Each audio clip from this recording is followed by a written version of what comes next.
None of this. We have an entire wing in this building. None of this would happen for anybody, none of this education without volunteers. So thank you to everybody that's made this happen. Thank you to all of you that have come out. This is all in the name of education. So volunteer if you get a chance. And none of this would happen without this person up here. So Gracie, thank you. One to ever thank me, so thank you for that. Love you, Gracie. Thank you. Thank you. Okay, so I'm going to go ahead and open up the floor. Who has the first question? Right here.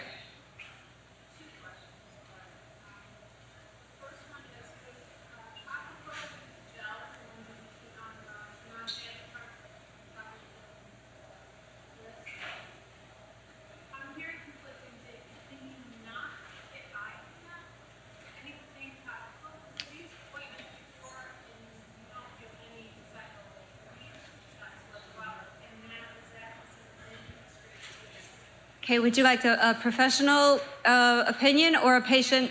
Okay, so I'll get you both. Professional opinion first. The question was, can you experience a psychoactive effect or a high from a topical? So let's start with Dr. Kare.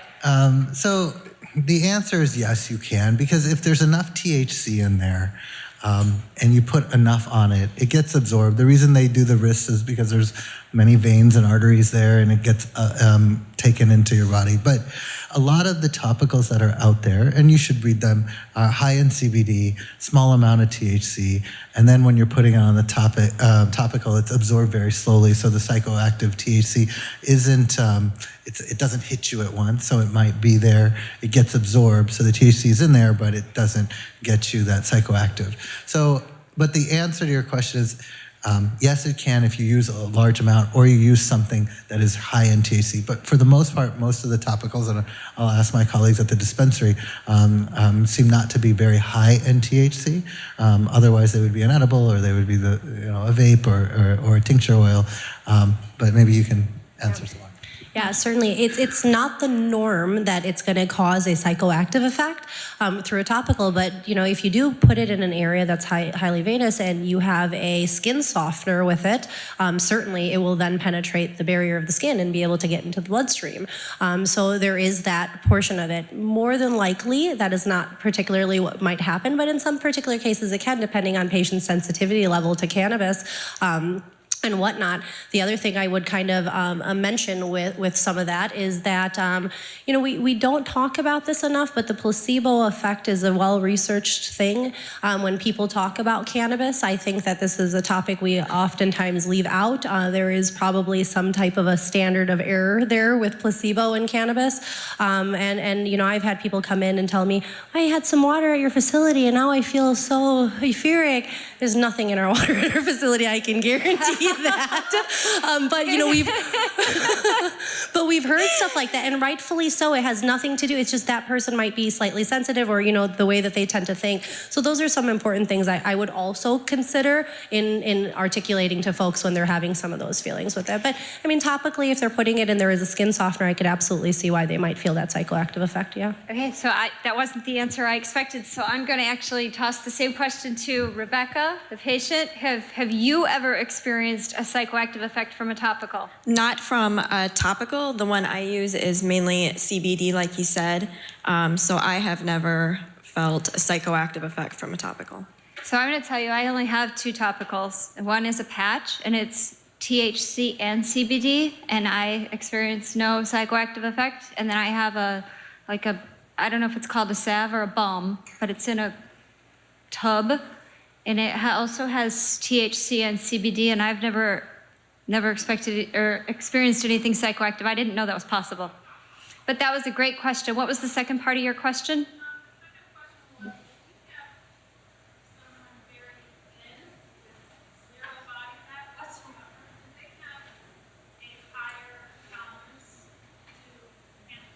Okay, the question was, if you have a very, very thin person with no body fat at all, could they have a higher tolerance? Yeah, because you're talking about the fatty tissue in space. Because Maja referenced the endocannabinoids being in, some of them being in the adipose tissue. So, no. The answer is no, but I will caveat that with, I can't look at a person and know everything, and know everything about you, like your medical history, your ethnicity, your gender, and I can't figure out which one's gonna really help you or not. We don't have that science is not there. So thin, heavy, large fat deposits, none, zero fat.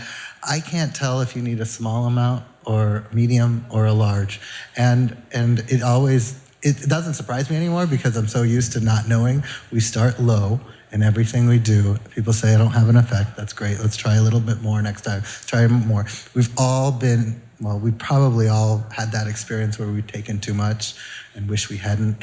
4 hours later, you're back to normal, but that was a bad 4 hours of your life. And because of that, we try to start very slow, but it doesn't matter what ethnicity, what race, what body type. We don't know. We really don't know enough about it. You would pass the mic down to the other two, please. I agree. That was profound. Yeah, so I'll give you, even, it goes back to even basics, like some of the medications that are FDA approved, and, you're supposed to prescribe it based on weight and all that stuff. And as an anesthesiologist, I can tell you wholeheartedly, that's great, that's all fine and dandy, but in the real world, it's totally not true. We'll take, when we go back to the OR, for example, Versed is a very commonly used medication as an anxiolytic medication. You're supposed to dose it milligram per kilogram. Now, totally out the window. Everyone is a little different. We do something called ketamine infusions, which have been very, very effective in CRPS, RSD, PTSD, depression, anxiety, and same issue there. In fact, you want to hear something crazy? The patients, if you take the top 5 or 10 patients that we have in our practice in terms of dosing that's needed for them, because everything is very individualized. We use like 8 different medications at a time sometimes for an infusion. And if you look at the people who need the most, skinny young girls. Like, that's exactly what the book says shouldn't happen. They should say, the book says those are the least, and those are the most. So everything is, the reality of it is when you get to complicated disease states and complicated patients, and all the stuff is out the window. And that's what makes all this more complex. And I think that's where we have to be even more vigilant about safety, because the book, there is no book for it. So. That was an interesting question, though, because medications are metabolized in the liver, and she was talking about the endocannabinoids being in the adipose tissue. That was a really interesting question. Thank you. Next question. Yes, right up front here. I see a lot of tables out there. I wanted to register my aunt. She's got Alzheimer's. She's bedbound, chair-bound, bedbound. There's no way of getting her out of the house. How would I go about? Can I get that done here today? Maja, yes. Sure. So the question was, if somebody is bedbound and not able to get out, what do you do? How do you help that person get certified? These are some very difficult tasks and issues. There are some folks who will make house visits and be able to come into your home for a small fee and be able to come and certify there. So there are some physicians that would be able to do that for you. As far as this is where it comes into educating physicians. The physician that works with your loved one should be supporting this, should be educated enough to understand and to be open enough to this. And this is why I preach coming out of the closet with your doctors, so that they can see what the real ramifications of this are. And in a patient who is at home bedbound who needs to be able to have access to this has to jump through multiple more hoops to just be able to get this card. So I always, first and foremost, encourage people to talk to their physicians who they are currently working with and encourage their physician to be able to certify for you instead of having to go to a physician that you don't know that well and then to have to build this relationship and go through that process. So start with your own doctor, educate them, try to get them to understand a little bit more. If not, one of our dispensary staff folks can even come out and educate some of those physicians from time to time. So look into that. But the other side of that would be to, you can always go, I don't always like to utilize this as a website to utilize, but if you go to like marijuanadoctors.com, you'll see a list of a ton of different doctors. You can kind of go through some of those and maybe make some phone calls, but we also can supply you with some physicians that might be able to make a house call for you. I don't believe there's any here today that will make a house call, but perhaps there are a few who might be able to help with some of that. Actually, I'm wrong. Maybe there is somebody who's here to make a house call, it seems like. Hold on. Do you have a question? She's got the card to the person who will make a home visit. So the beautiful part of networking and asking the right questions comes into play. I've tried talking to my aunt's doctors. It's very difficult. Put her in hospital, Yeah. and I took her out of hospice. She's in palliative care. And I know it's gonna stop, Sure. and it will. Sure. Okay. And just to add to that, it's important because there's a new provision of last year, it was new, a terminal illness, where the card will be good for 6 months. And it's very important because then she doesn't need to get fingerprinted, and she doesn't need to, it's a lot quicker as well to get the card. And you will have to be there to be her caregiver, obviously, to get the medications for her. So the law is written for you. You just need to find that physician. I would definitely ask, there are about 4 certifying groups out there. So definitely talk to them while you're out in the room. Yeah. Okay, thank you. Next question, Olga? From the live stream, can a medical marijuana holder have a FOID card? A what card? FOID. Okay. The question pass from it the over to you. live I'm sure stream we'll have- is, can someone that has a medical cannabis card have firearms, have a FOID card? So this is an interesting question. It comes up quite often in almost every conversation I've ever had or presentation. It's always a question that's asked. Yes, you can have a FOID card. Concealed carry and having the ability to purchase new firearms is another topic all in itself. So having a FOID card is one portion of it. You can apply the application process for purchasing a car or a firearm is going to ask you 2 questions. It's a federal document, and it asks you whether you are utilizing cannabis illegally. It doesn't say cannabis, this is marijuana. If you're using marijuana illegally, and then so you mark a box yes or no, and then there's another question that asks if you are addicted to marijuana, cocaine, or any of these things, and you mark the box yes or no. And typically I say to the patient, well, are you? You have to mark that box, and that would exclude them then from being able to purchase the firearms. The issue with cannabis is that, we didn't maybe talk too much about this, but public health policies are a really giant issue, much more so than some of the other things that get brought to light easier.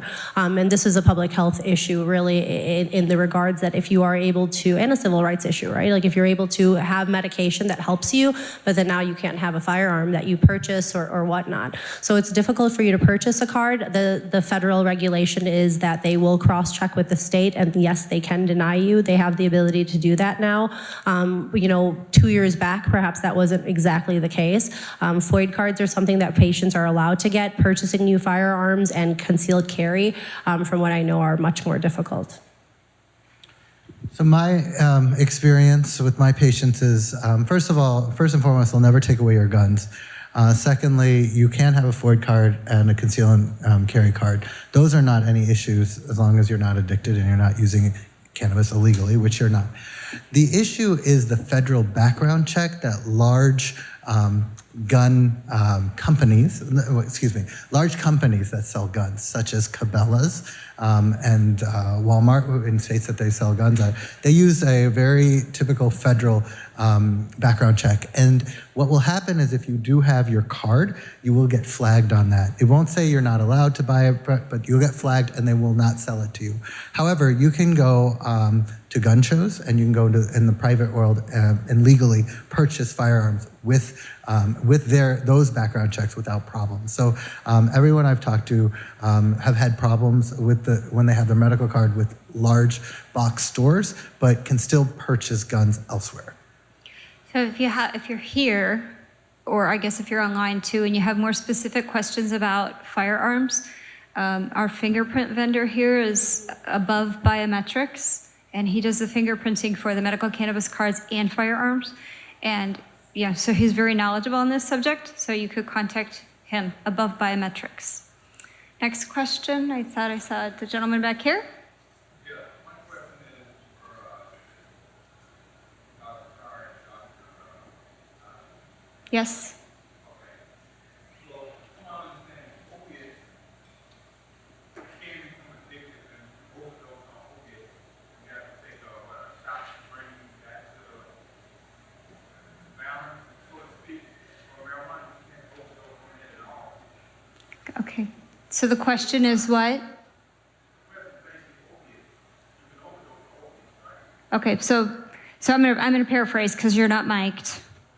Okay, so the question is, for opiates or opioids, you can overdose, but you could take something to bring yourself back, hopefully, if you don't die. Cannabis, you can or cannot overdose? Is that the question? Oh, so there's the question. So why would it be illegal then? Because you cannot overdose, correct? So compare and contrast, if you can overdose and die on opioids, and that's legal, you cannot overdose and die on cannabis, why is it illegal? And the question is for Dr. Kare and Dr. Joshi.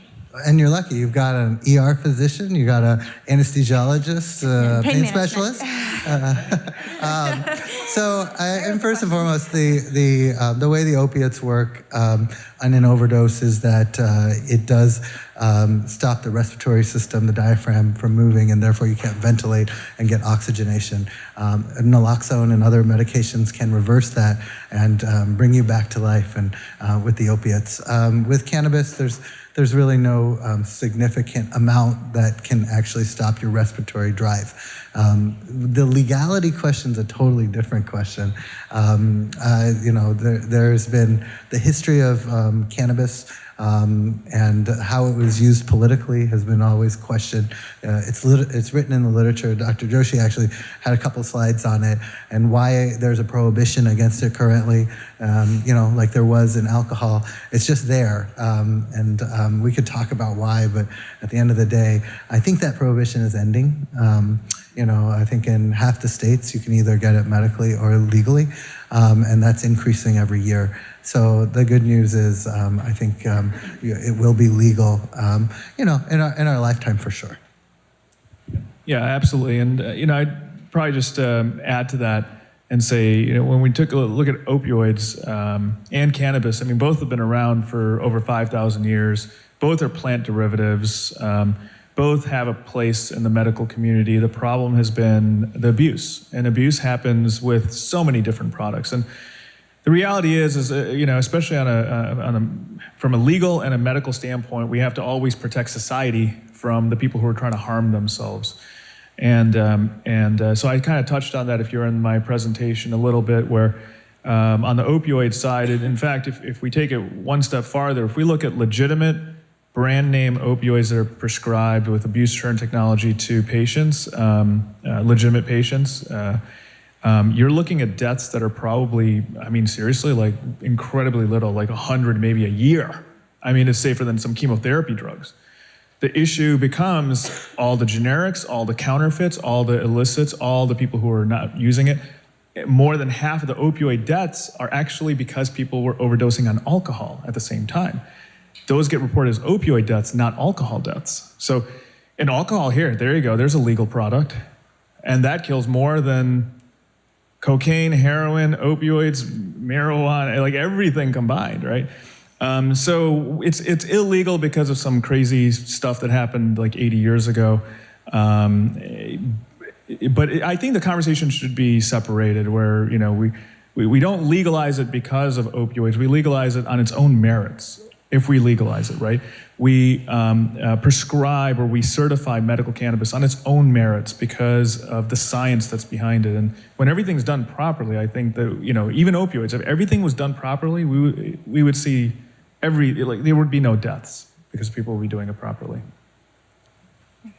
Before we move forward, I just want to maybe clarify a little bit that as a foundation, we're not anti-opioid or pro-cannabis. we are pro people finding relief. So, we're here to support everybody, regardless of whether or not they are choosing cannabis, they're choosing opioids, they're choosing a spinal cord stimulator, whatever they're choosing, we're here to support them in finding that relief. So our educational expos are educational, period. So just want to make sure that that's clear, or if it's a combination of all those things, whatever it is that you need for your body to help you find relief, we support that. Okay, next question. I'm going to take somebody in the way back because I keep taking people in the front. So way back in the corner, who just had their hand up? Is that Amanda? I can barely see you. Okay. Somebody question on gastric bypass. Yes. There's the same issue with gastroparesis of the paralyzed digestive tract. Okay. Can you paraphrase the question? Because I'm not sure that I can. The question was, Maja talked a little bit about gastric bypass last session and how the patient needed a significant amount more of an edible. And you had a question about gastroparesis, which is a slowing down of the intestines to absorb, and is that the same? And I think I'll answer it like I answered the other question. It doesn't matter if you have gastroparesis, gastric bypass,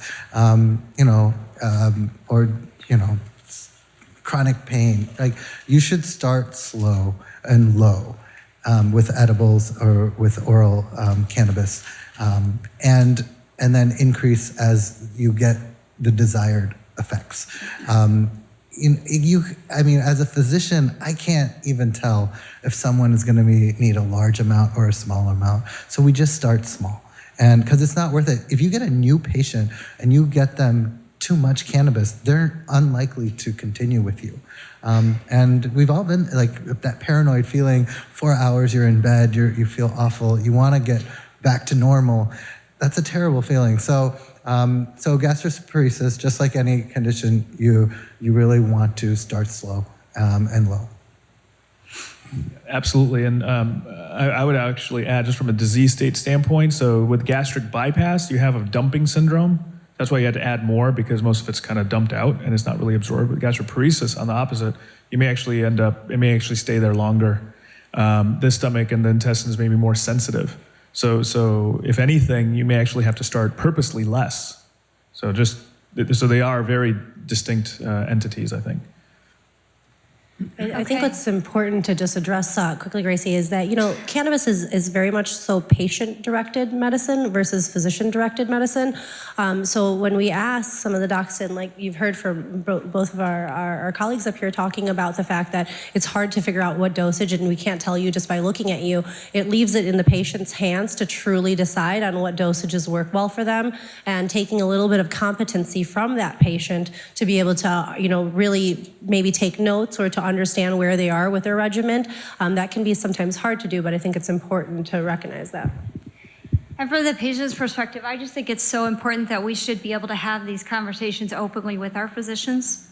I mean, as an advocate, I hear from patients all the time that they can't tell their doctor, or they have a pain contract, so they're not allowed to try these things, and I think that's wrong. I think that I should be able to have this conversation with my doctor on my insurance-covered appointment. If it's my body and I only get one chance to get it right, I don't want to screw it up. So if I want to try a certain product, I should be able to have that conversation with my doctor. And I just had a conversation with the police officer who's sitting in the corner about why this shows up on my driver's license should I happen to get pulled over. And I learned all about, his side, his perspective of that. And it's important. We're empowered patients. We need to know these things. We need to be able to have these conversations, in a safe way without fear of whatever, so the patient's perspective there. I should be able to have that conversation with my doctor, and so should all of you. Okay, next question. Mine was kind of directed to the other side here. Okay. For Dr. Hamilton and Rebecca. But when you talked about like the gut being like your second brain, and the things you put into your body is nutrients, food, not necessarily the cannabis side of things right now, but when you're putting things into your body and how it affects you, I'm just curious about a lot of different things being shoved at us in the media about nutrients and things that are supposed to be healthy for you, and it's diet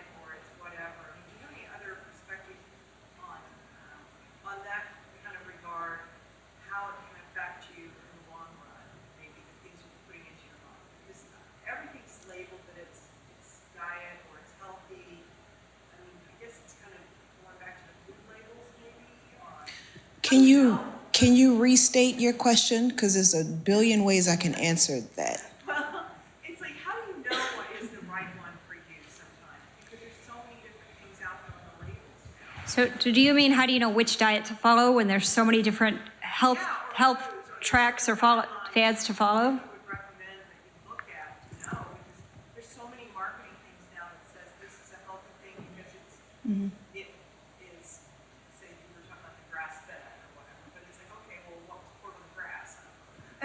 Okay, so basically the question is, how do you know which diet to follow? Which one will be a healthy diet for you? Keeping in mind that everybody's an individual, with medications, with foods, everyone will need something slightly different. With that being said, everybody needs nutrients for their bodies to work and grow. My first two things to mention would be, one, if you can eat more food that is closer to nature, because we're human and we are on earth with the plants, and that's just kind of how we evolved, that will be the best way to get nutrients in.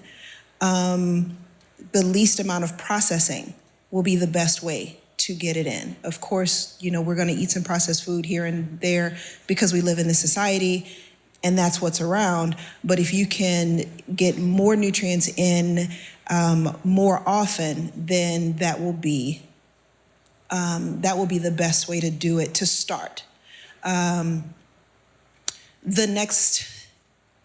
next thing to do is sort of trial and error. Again, as I mentioned before, things that are called healthy may not be healthy for every particular person.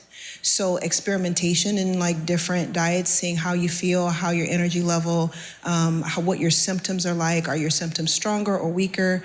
Those things can play, but give it enough time to see how your body responds to it. And learning how to properly read labels.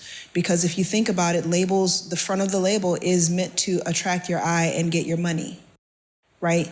And so they're gonna tell you the things that are trigger words that you want to hear that are going to get you to spend your money. But if you know how to flip the package over and read the nutrition label and the ingredients label and see how that makes sense, and understand the legal definitions of the words fat-free, because fat-free doesn't mean there's no fat. Fat-free has a legal definition. Low salt, low fat, those all have legal definitions. If you understand those, then you will be better armed to choose which diet is better for you. But basically it's choose what's closer to nature, what's more nutrient dense, that is less processed, less sprayed with pesticides and herbicides, and getting more of that stuff in than the other stuff, and then eating everything else and paying attention to how your body feels. And the question I had for Rebecca, if I could ask that, in your journey, which I really appreciate you sharing that with us. Thank you. I applaud you for what you've been through. But did you find in your journey that there was any association with maybe diet and different foods or anything that would maybe exasperate your condition or not? Or I'm just curious. The question was for Rebecca. They want to know if you found any, in your journey, did you find any diet changes that would exasperate your condition or help your condition? I noticed that when I was taking a lot of the medications and a lot of the painkillers, I craved sugar and wanted more sugar. And when I stopped that, I guess I kind of stopped eating so much sugar, so I feel better that way. Otherwise, I just eat proportionately. I don't eat crazy, so I haven't found a change a little bit, but not too much.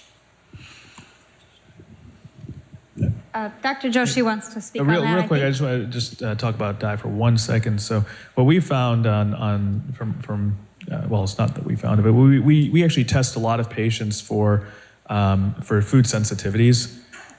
So food sensitivities are not allergies, but basically, certain food groups may cause more inflammation.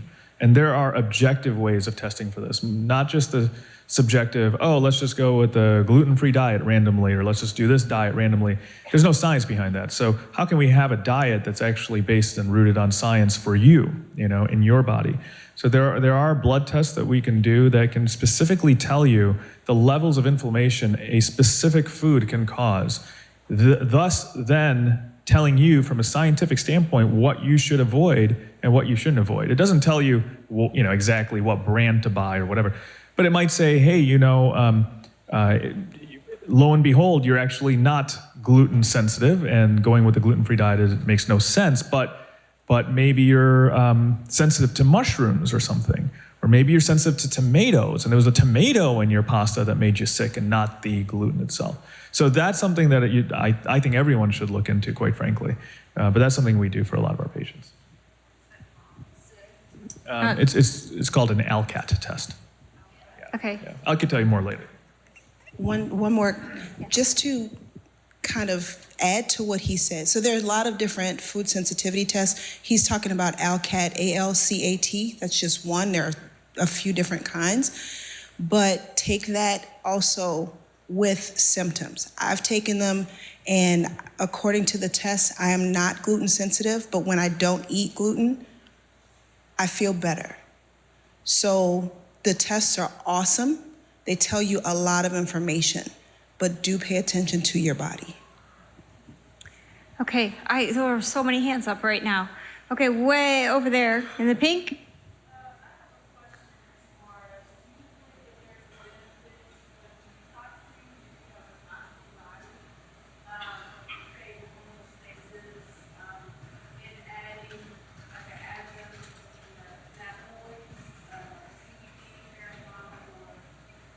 Detoxing from?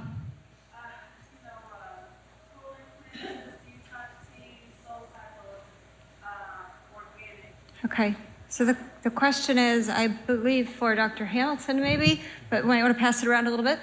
The question is, do you believe in detoxing your body like a colon cleanse type thing as an adjunct to medical cannabis? Yes. Yes. For several different reasons. One, because if you think about the society that we live in, the air quality is poor, the water quality is poor, the food quality is poor, and your liver is having to process all of that at the same time. Most people are constipated. And so those things are sitting in your body. Your body is not able to get rid of the waste products as easily as it should be. And that will have an effect on you. If you are taking medications, you're eating foods that have a lot of pesticides, you are breathing the air, if you have PMS, if you have acne, all of those things, those are liver-based things.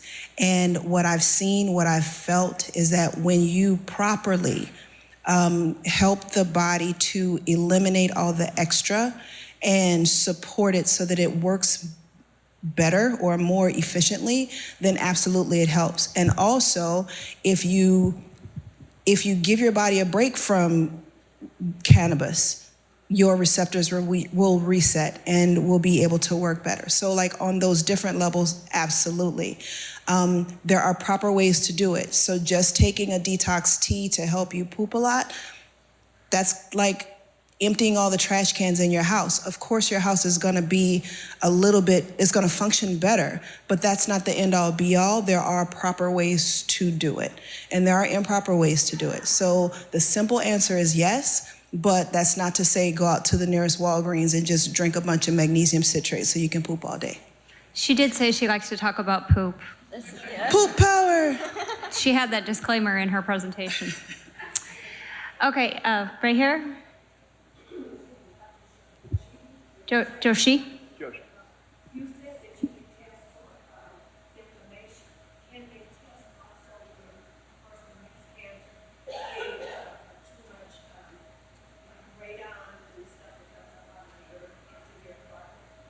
Can they be tested for that? Question was, is there a test to see if a person is getting too much radon coming up out of the earth into their system?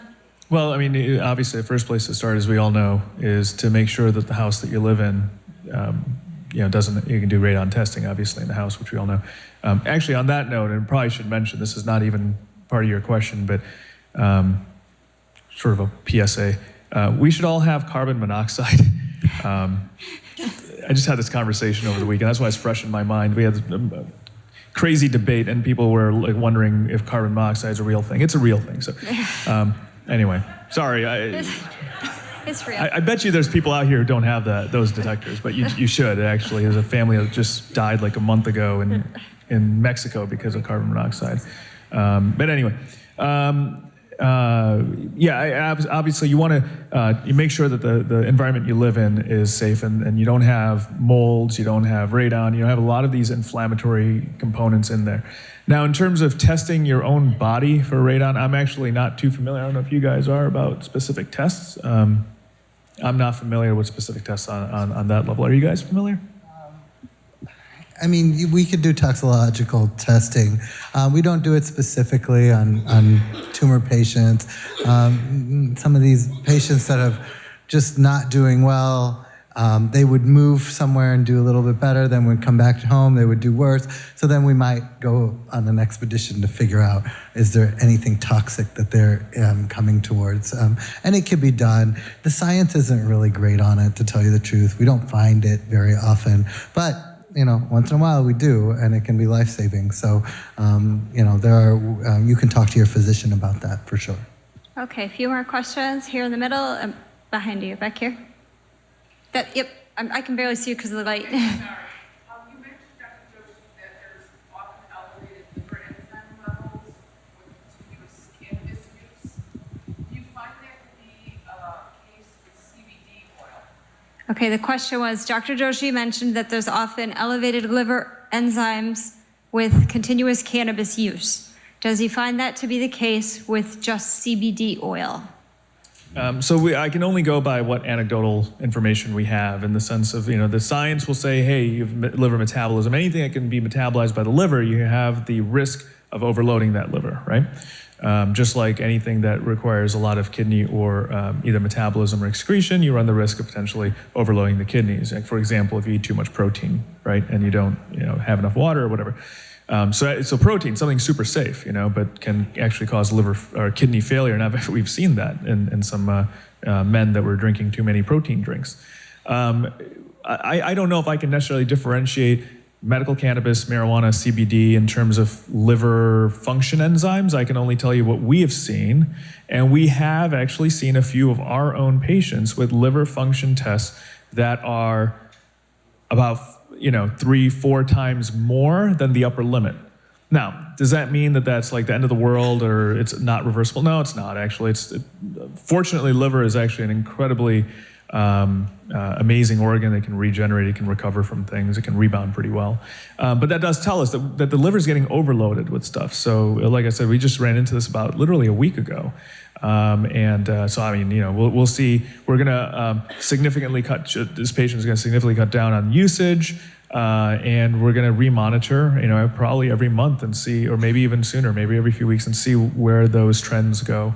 So I don't know if we can differentiate. I think it's probably just a load issue and an individual issue. Some people can handle it more than others. And then finally, what other medications, what other things are they on, right? So like I said, typically, and this is where it's going to be super hard to determine, because typically that patient is also on a whole list of other stuff. And so which one was it, The reason I ask is, this is anecdotal, my dog is on CBD oil, and probably about a month after she's on a low dose of 150 whatever in the bottle, her ALT is in the 240s or so, where it's always been like this. And when you said that, I'm like, she's had the CT scan, they don't find anything, maybe they're on CBD oil. Yeah, and also, They have no clue.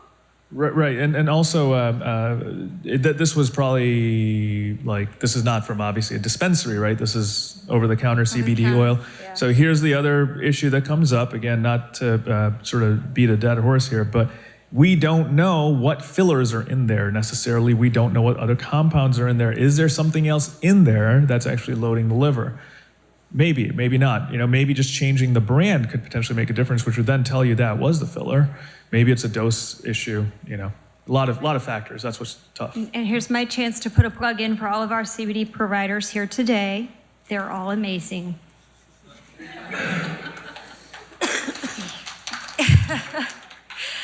Okay, we have time for a couple more questions, and there's people pouring in the room right now because we're going to do our drawing for the 50-50 raffle.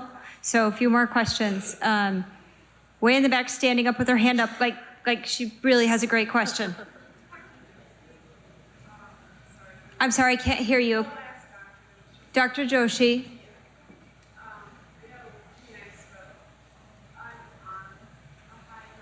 I'm sorry, if this is a personalized question about, Patient is on a high amount of anti-inflammatory drugs, okay, causing multiple inflammation in the system constantly. Now, can you still use cannabis or medical marijuana? if a patient is on a high amount of anti-inflammatory medications, can they still use medical cannabis? Is that the question?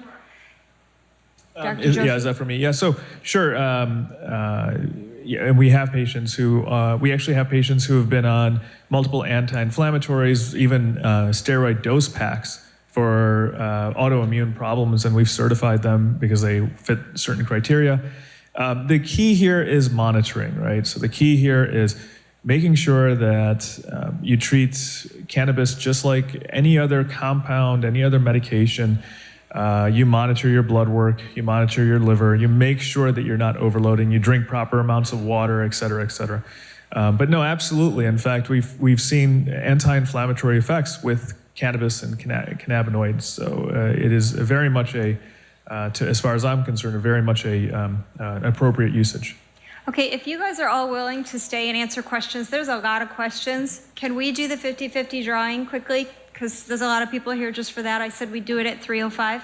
Okay, great. So my amazing husband's gonna come up and tell us how much money we collected and do the 50-50 drawing. Thank you all for staying longer, because there's a lot of questions. 260, so it's a split of 130 each. Okay, we collected $260, so the drawing will be for 130. I'll let you do it. Close your eyes, mix it up. That's not mixing. Okay, give it a shake. All right, now I'll hold it, you draw. Get your tickets out. Okay. Is this the 130? Yep. It all goes in the paper. You want to recount it? Oh, I see. Okay, you have your tickets ready? The last 4 digits are 3017. We have a winner! Congratulations!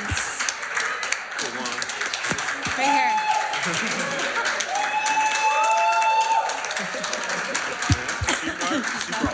Thank you. And I just heard you bought 1 ticket. Oh, 3. Okay. Thank you, everybody, for your support. Wait, take this with you. Don't spend it all in one spot. Are you going right to the dispensary? Thank you, everybody. Okay, we'll continue with questions. Sorry. Thank you all for staying for more questions. There were a lot here. Just let the room settle down for a minute. Oh, okay, another online question. This person says they only have 1 dispensary locally and they don't get the same strains all the time. People are frustrated. How can they get competition? That's a hard question. Okay, the question online is hard to answer. They live in an area where they only have 1 dispensary available to them. They don't have the same strains available all the time due to the grow seasons. How can they get more competition in the area? And that goes to Masha. So this is a topic Gracie is kind of familiar with. Yeah. This is actually an industry a dilemma that we sometimes have to deal with.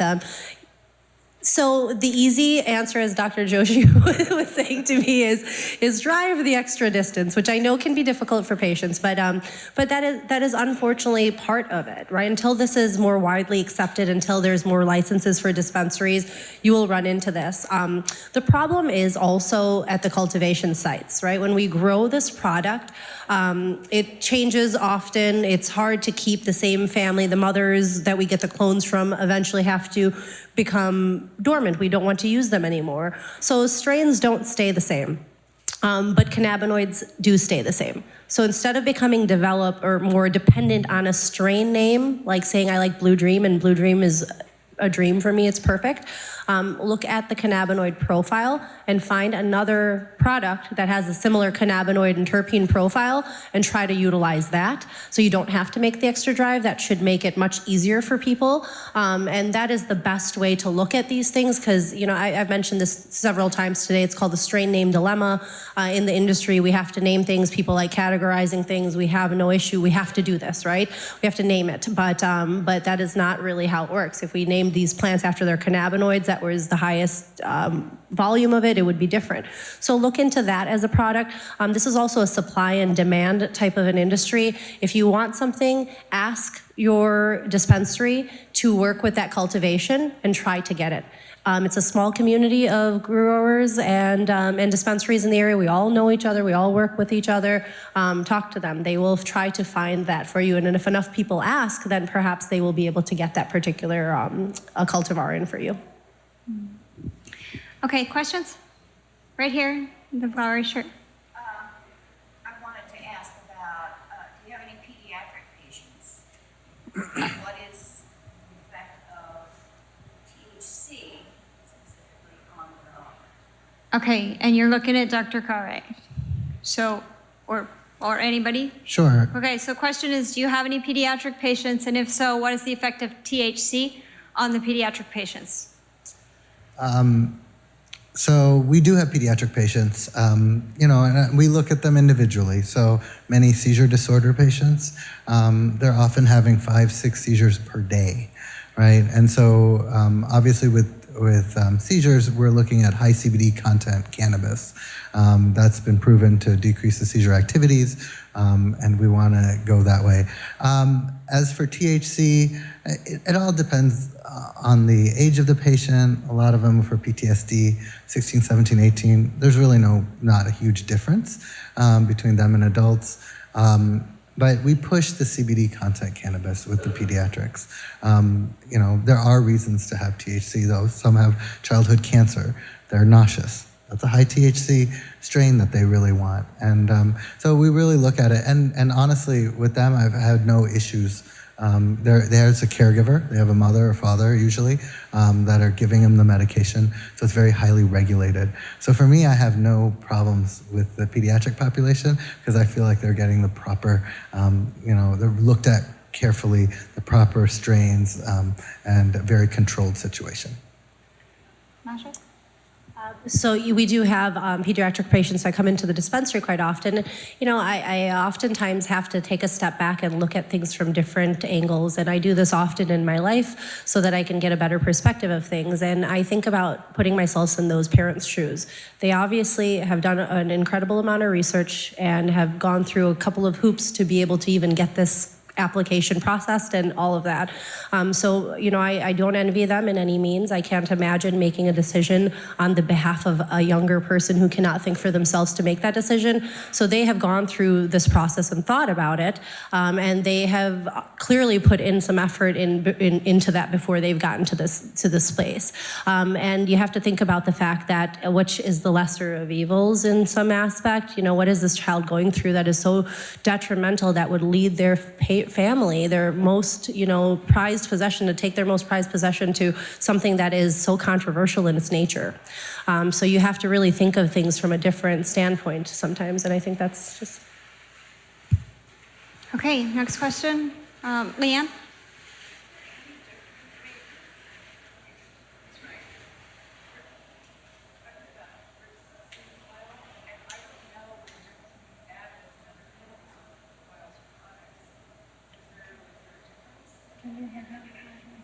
Sure. So the question was, what's the difference between things like Rick Simpson oil or other products like RSO oils, or just really the sedative, the oil portion of cannabis? So Rick Simpson oil is named after a gentleman called Rick Simpson out in Texas, I believe, or what, some state out there. And this was created through him just testing the product and growing it and doing it. So it's tended to stick. It's again strain name dilemma type type of stuff that we're talking about, where the product's names just stick because we're always trying to categorize something that really doesn't have a real nomenclature to it. So we're trying to do what we can to figure it out. So you're looking at RSO oil in this large category. Basically, it's just cannabis oil. It's the extraction of this cannabis plant that's really sedative in its nature. The better way to categorize this is to think about the extraction method that was used to extract it. So you'll find CO2-based oil, where they'll use a CO2 machine to extract it, or they'll use butane machine to extract it, or they'll use alcohol, whatever they decide to use at some point. So you can look at that extraction method and see which type of oil you like. And again, looking at the cannabinoid content versus just the broad name. If there's one thing that patients in particularly can take away, a name is a name is a name. There can be 10 Majas in this room. We're all very different, right? There's probably a Richard somewhere in here. There's probably a few of you, or Smiths or whatnot. Very different. So a name is just a name. Take it for what it's worth. Anybody could have named it that. I would also say that a lot of these tincture oils, they're very medical, right? So people who are using it aren't for small amounts of anxiety, or you see them often with significant immuno issues, as well as chronic pain. So I think when someone says, I want Simpson oil, you try to figure out what they want exactly, like what are you using it for? And in most of the time for us, they want high CBD content cannabis for that anti-inflammatory, that chronic pain. The CBD tends to help a lot. Now they have ratios to that, 3-to-1, 2-to-1, and when we want really high CBD content, you can't just start it at that high level. You have to actually build some tolerance to it. So we recommend for these patients, sometimes twice a day, and then as we're increasing it, this twice a day tincture oil, RSO oil, then you have to do something in between if you do have pain, so breakthrough pain. So, and that might be high THC content cannabis as well. But to have this baseline CBD is really important in my chronic pain patients. And there's a follow-up question.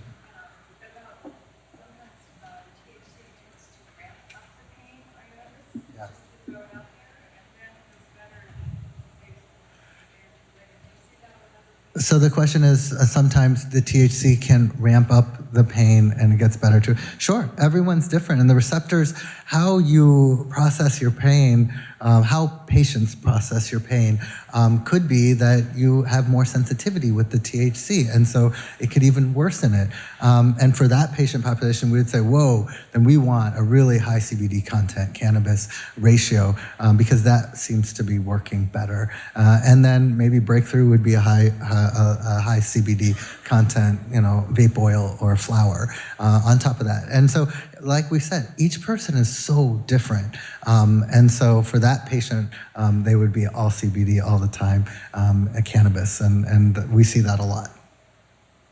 Okay. Winston, is your hand up? Okay. Yeah, regarding I think one of the questions earlier about the more, our recommendation would be to just do a COA, certificate of analysis, and that will give you an idea in terms of what the makeup break down, what's inside of it. Okay. Definitely would be the answer about the Winston had a statement saying regarding the hemp products, when you're talking to a hemp company or looking into sourcing a hemp company, to ask for their COA so you can find out their chemical makeup. Okay, I saw some hands back here, way in the corner, all the way. No, you just pointed to him. It was you.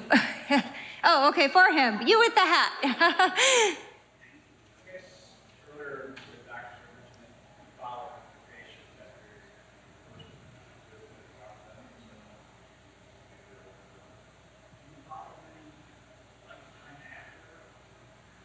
Any lifetime?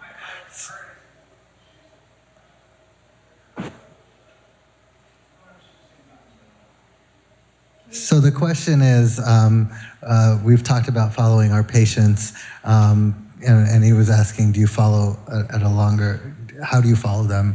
And my answer is I would love to follow my patients, to see them twice a year at least, but ultimately that's up to the patient. right? And so we certify the patient. We take 2 visits before they get their card. And after their card, we want to see them 1 to 2 months after they get the card. And then I want to see them 6 months after that. And then I want to see them every year. And I think that's reasonable. Anytime we give them a prescription, that we would say, for the refill, you need to come back and see us. With cannabis, we don't have that. I think Dr. Joshi might have that a little bit because he's also giving monthly medications and then therefore can follow up. With us, we can't, but we try to have them, but they definitely have the option. They know where to go and find us. We'd like that. The law wants us to do that as well, but ultimately it's up to the patient. Dr. Joshi, do you want to speak to that? Yeah, I think the second part of your question is how do you make sure that you go to the same doctor, right? So that's in a way a patient. Well, it's actually a patient choice and an insurance choice. I mean, you then have to find a physician or a physician's office that actually still has that old school business model as opposed to the Baskin-Robbins business model where you have a different flavor every single day for the month, right?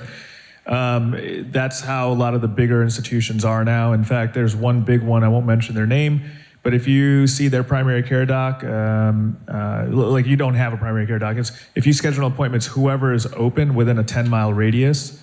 So there's literally no continuity of care anymore. And so I think, you have to buyer beware. You have to choose that practice, that physician carefully. Now, on the flip side, Blue Cross has actually partnered with this hospital, specifically making Blue Cross plans force you to go to this hospital system. Then you're kind of screwed. Then you just don't get that Blue Cross plan, But yeah, though, it's going toward that as we start seeing consolidation and then groups, merging to become 20, 30, 50, 100, 1,200 physician groups. It's just going to be whoever's available. So you still try to, in those cases, this is why I'm private. I don't believe in that business model. I believe in a personal relationship. That's like a dinosaur model, right? It's a dying out model. Okay. I think we'll take one more question and then we're going to let our presenters go because some have booths that they have to finish up for another half hour. Gentleman in the back here, in the white, I think it's white. Yes, you.